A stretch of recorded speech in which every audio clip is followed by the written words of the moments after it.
61 days and 8 hours. That's how long it's been since my last full-on video on this channel. So it's safe to say that my love for the MCU has significantly dwindled this year. I felt like I had been betrayed by this franchise that I loved, and so I stopped making videos on this channel, but I have been very active on my second channel, John Pattison.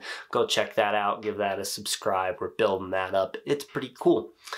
So yeah, I never made a review of Secret Invasion. I started writing one, and then like a paragraph in, decided that I didn't feel like doing it, so I didn't. I can tell you right now, I think the show was awful. I think it's the single worst thing the MCU has ever produced, so there you go. I never even finished the individual episode reviews of Secret Invasion. I did the first two and stopped, because again, I didn't care. I completely forgot that the second season of I Am Groot had come out until well after it came out. That was fun. It was more of I Am Groot, so I was here for that. I never made a video on the trailer for the season of television I am going to be covering for the next 6 weeks. And I never made a video on the 4K release of Loki. Like, I have the first season steelbook right here. Like, I own it. I've went through it. I didn't record myself unboxing it. Amazing steelbook, by the way. Point is, I didn't care. But I really did like the first season of Loki. I think that besides Guardians of the Galaxy Volume 3, it is the best piece of the multiverse saga, and it's certainly the best Disney Plus show. It's not even close. It has the tightest narrative, has the best ending, probably the best performances all around. It's such an airtight season of television. I loved it. And so if there's something that could pull me out of my hibernation, it was the second season of Loki. So I did something I have not done for a while with Marvel. I got hyped. And so while hoping for the best but expecting the worst, because that's where my trust lies with this franchise now, I pressed play on the first episode. And holy shit, what an episode it was. I have not been this excited for Marvel in a hot minute. Yes, I'm aware I was hyped for Guardians 3, but that was a different kind of hype. The Guardians 3 hype was seeing a specific movie, a specific group of characters, and seeing how that ended. The hype I got from Loki Season 2 was hype to see a story continued. I do not want to wait a week for the next episode, and I won't want to wait a week for the episode after that. I am very excited for where this story goes next, not just in this season, but in the MCU going forward. Like, for the first time in a while, I can truly say that I am excited for where Marvel is going. So this episode picks up, like, 30 seconds tops after the ending of Season 1, and we're seeing how characters are dealing with the direct aftermath of Sylvie killing He Who Remains at the end of that season. And right out of the gate, you get a much different vibe than you did previously. Everything feels much more chaotic, not just in tone, but like in camera work and production design as well. There are so many handheld shots. There are so many long takes. I mean, you're following the action. Characters are having full conversations all in one shot. The production design reflects it too. The TVA looks and feels different than it did last time we saw it. You can tell they put money into this. Everything looks beautiful. I mentioned cinematography, production design, that all looks great. But even down to the VFX in this show are perfect. I mean, it is like, I think it might be the best a Disney Plus series has looked. I mean, this is truly movie quality VFX. The third act of this episode takes place in an entirely CG scenario, and it looks real. It looks like a thing you could reach out and touch. Everything about this, the TVA feels so much more real and full than it did in Season 1. it's beautiful. I love looking at this show. It's also so ominous and mysterious right out of the gate. Coming out of this episode, it answered a couple questions I had from the end of season 1. But I have even more questions than I had at the end of season 1, and I'm coming out of this with a pile of questions and a pile of theories as to what could possibly be going on in this season. And this is purely the episode that deals with what we saw in season 1. We're not even into the fat of this yet. And because the TVA is now in shambles, it means that everyone is going to have a very interesting and unique time dealing with that situation, including but not limited to the titular character of this series, Loki. Tom Hiddleston captured such instant fear with this episode in a way that every time he was on screen, I was terrified. Not of him, but of what he was terrified of. So I can safely say that in this one episode, the MCU fixed my biggest complaint with Ant-Man and the Wasp: Quantumania, because Kang the Conqueror and all of his variants are scary. And I say this just off word of mouth. They have not even brought in all of the Kang stuff yet. It's purely through characters' reactions where that fear comes from. Loki is afraid, Mobius is afraid, and I'm afraid. Speaking of Mobius, this show works largely in part because of the dynamic between Loki and Mobius, who's played by Owen Wilson. And the dynamic between these two characters is stronger in this episode than it was in the previous season. And remember how strong it was last season? Yeah, it's even stronger now. Their chemistry is the single biggest reason this show works so well, and it's only getting better. And talking about Mobius means I have to talk about a specific plot point in this episode, but don't worry, I will not spoil it. At the end of season 1, Mobius had no recognition of who Loki was, and it was a massive cliffhanger. Now, it personally did not bother me, but some people will take issue with the way that that plot point is handled in this episode, because it's not the main plot point. It is a part of a larger thing they're doing, but that larger thing is the actual story. And so it's resolved pretty quickly. And I can see people getting upset that we waited 2 years for something to be resolved that quickly. But I'm personally fine with it, and the way that the story presents it makes it work, in my opinion. And I was hesitant to talk about a certain character in this episode because I felt like mentioning he's in it could spoil it, but then Marvel went ahead and released a clip a few hours before the episode came out of said character.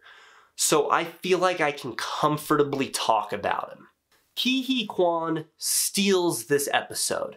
He plays a character called Obi who has to help Loki and Mobius with something, and I'm gonna refrain from talking about him too much because the existence of his character welcomes talking spoilers, and I'm not gonna do that in this section. That comes later in the video. But I will say that he is a very, very prominent character in this episode. The episode is less of Loki and Mobius and more of Loki, Mobius, and Obi. They're more of a trio. I can't speak to aspects like Kang or Sylvie because they're not prominent yet, although we did get a hint of what's going on with Sylvie in the post-credit scene. There is a post-credit scene, but if you've seen the trailer, you roughly know where that's headed. All in all, this was a fantastic episode. They set the scale perfectly. They covered the aftermath of season 1 perfectly. They made it mysterious, ominous, scary. Just seeing where Loki's story is inevitably going to go this season gives me faith this could be a better season than the first one. Now, I'm going to get into spoilers for a bit. So if you have not seen the episode, stop here. you heard my little synopsis, so stop, go watch the episode, come back, watch the spoiler section, and finish this video, because I will be spoiling stuff in 3, 2, 1. So the reason Mobius did not know Loki is because Loki is being pulled through time, and at the end of season 1, Loki was in the past. Now that's not possible because the TVA exists outside of time, and that's the big question they propose to us this episode, is that shouldn't be possible. Why is it happening? And the back half of the episode revolves around stopping Loki from time slipping and getting him back in one piece so that they can have Loki on their side again. Now, the reason I say people might be upset with how this is resolved is because while preventing Loki from time slipping is the main plot of the episode, Mobius not knowing who he is about 30 seconds of the episode. Loki time slips into the present, Casey recognizes him, and Loki pieces together that he was time traveling into the past, and he's reunited with Mobius not long after. So that cliffhanger is resolved in the first couple minutes of the episode. And I get it, in a 6-episode series, you need to move certain things along, you need to get on to bigger and better things. I personally was fine with how this was paced, but like I said, there are people who will not be. So Ouroboros, the title character of the episode, also known as Obi, as Mobius and later Loki call him, he's basically the TVA's IT guy. He has been locked in like the TVA's basement for 400 years, minimum, because that's the last time he had a visitor who was Mobius, and he's just been working on stuff. He's just been doing stuff. He keeps getting work orders. He's always working nonstop. He says he doesn't sleep. He wrote the goddamn handbook for the TVA. So there's something up with that. He knows a lot. He picked up on the TVA's power outage situation, what was happening with that immediately after Mobius mentioned it. Again, he wrote the instruction manual for the TVA. There are some theories going around that he is a direct link to Kang, or was a direct link to He Who Remains. I don't know, but I don't necessarily disagree with those people. I think they're onto something. So he's the one who has the tool that can fix Loki, and this is my favorite part of this episode. Because obviously the ending of this episode is just epic, and the start is just really gnarly. But this is so fun and so unique. It's such an interesting way to tell a story. Because Loki time slips while Mobius and him are talking to Obi. And when Loki time slips, he comes back to the exact same spot, but in a different time. So now you have Loki talking to Obi and Mobius talking to Obi, and they're talking about the same thing. And so while this is happening potentially centuries apart, they're effectively happening at the same time. Time travel shenanigans, stay with me for a second. And so Mobius is asking Obi what they can do to fix Loki, and Obi doesn't know. And then it cuts back and forth between these conversations where it cuts to the past of Loki and Obi problem solving and figuring out the solution, at which point that unlocks the memory for Obi and he can tell Mobius what to do. So it's conversations in 2 different times that are happening at the same time. Holy shit. Genius. Very confusing, but genius. Now thankfully, the way this is edited and shot makes it not confusing at all, and as an audience member you can pick up on it when it otherwise should make absolutely no sense at all.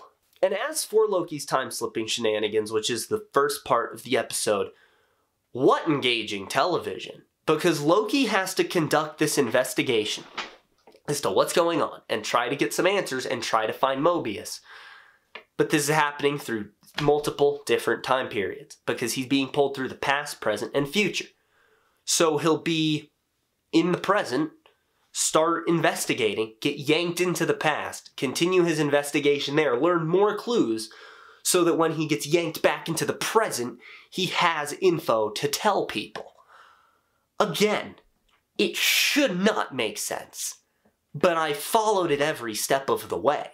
And the way they do that story with him being yanked through time and cutting through Mobius and Hunter B-15 in the present of the TVA, being questioned and interrogated and just trying to get the judges to realize how dire the situation is, cutting to Loki by himself, piecing this together. And I can safely say that the two most chilling parts of this episode was when Loki hit the wall with the time stick to reveal the Kang mural underneath it, and he only knew to do that because he was in the past before they had covered it with a different mural.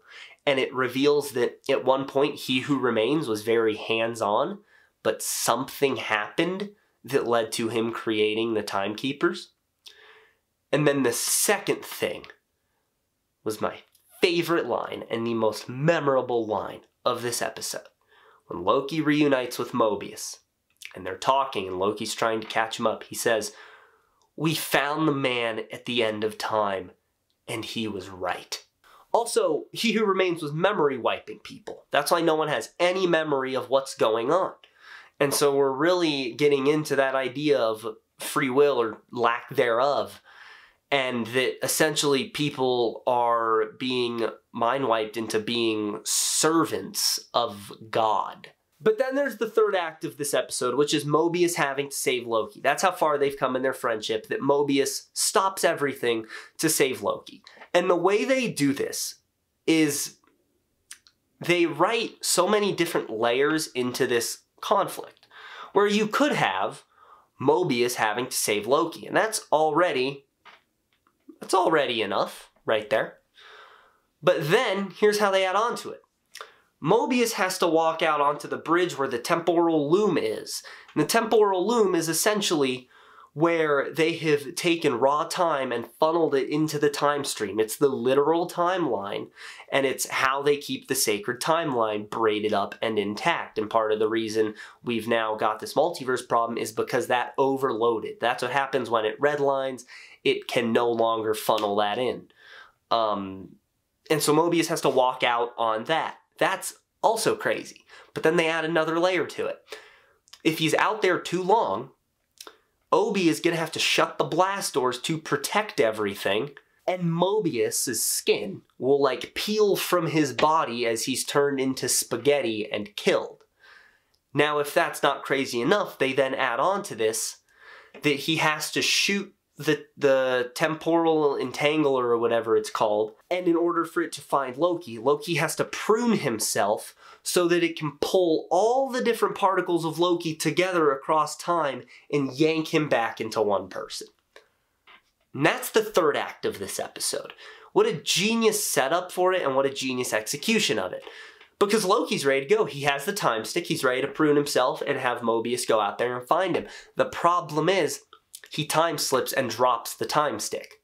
And so now he's in the future of the TVA, and it's dark, and there's no one there, and he cannot find a time stick anywhere. And while this is happening, Obi realizes they're running out of time, and he starts closing the doors, and you realize Mobius is not going to make it back, but he has fired the temporal loom, or at the temporal loom. That, by the way, have you noticed that that device looks a lot like the Bifrost firing into the Nine Realms? That had to be intentional, right? And you cut back to Loki, still looking for people. He's out of time. He is ready to accept whatever hellscape he's in now. He's ready to be lost to time forever. And you hear a phone ring, and then the elevator door starts to be pried open. And you see Sylvie saying, "There you are." And then someone prunes Loki, which causes the Entangler to find him. He gets yanked back, tackles Mobius through the blast doors. The day is saved, and the episode ends with an entire army of people supposedly going after Sylvie. Alright, everyone's wondering the same thing. Who pruned Loki? I think there's two options. There's either Mobius or Loki himself. Now, it could be Mobius and Sylvie teaming up to get Loki because they need to save Loki in order for Loki to live, because that's how time travel works. Or it's Loki himself, because with the way time slipping's introduced, it means we're on a different time traveling system than we were in Endgame. Whereas now we're jumping to multiple points on the same timeline, affecting things essentially on a closed loop cycle. For example, Loki has to time slip so that he can meet Obi, who can give Mobius the tools to stop Loki from time slipping. That's how closed loop works, as opposed to whatever the hell they were doing in Endgame. And so it very well could be Loki and Sylvie going through a destroyed TVA, trying to get Loki to prune himself so that Loki can then technically save himself. I think that's what's happening. I think it's Loki doing it. Otherwise, I don't think they would have been hesitant to show who it was. Also, I just had a random thought. I have no evidence to back this up, but I just felt a disturbance in the Force that Mobius might die for real in this season.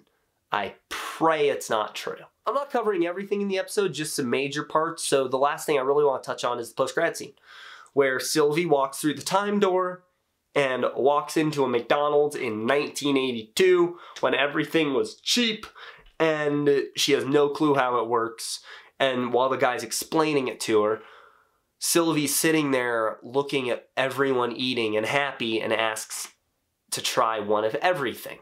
Because that's how she's seeing and registering her newfound free will, is that she can pretty much do what she wants, and she's seeing this happiness, and she just wants food. She wants everything. Also, the McNuggets, at this time, they did their homework. Apparently, the McNuggets came out in limited stores a year before Sylvie goes to McDonald's, and worldwide a year after. So when they say the new McNuggets, they're not lying. That's really cool. And there have been some stuff of like, well, why is Sylvie going straight to a McDonald's? Now, I obviously cannot speak for everyone, but if I had just killed God, and I could now pretty much do anything I wanted, my first move might be to get food. I gotta be clear-headed for this. We gotta go get some food. I think it makes sense, but we'll see what Sylvie's goal is. We'll see if she's hiding out. We'll see what she's doing.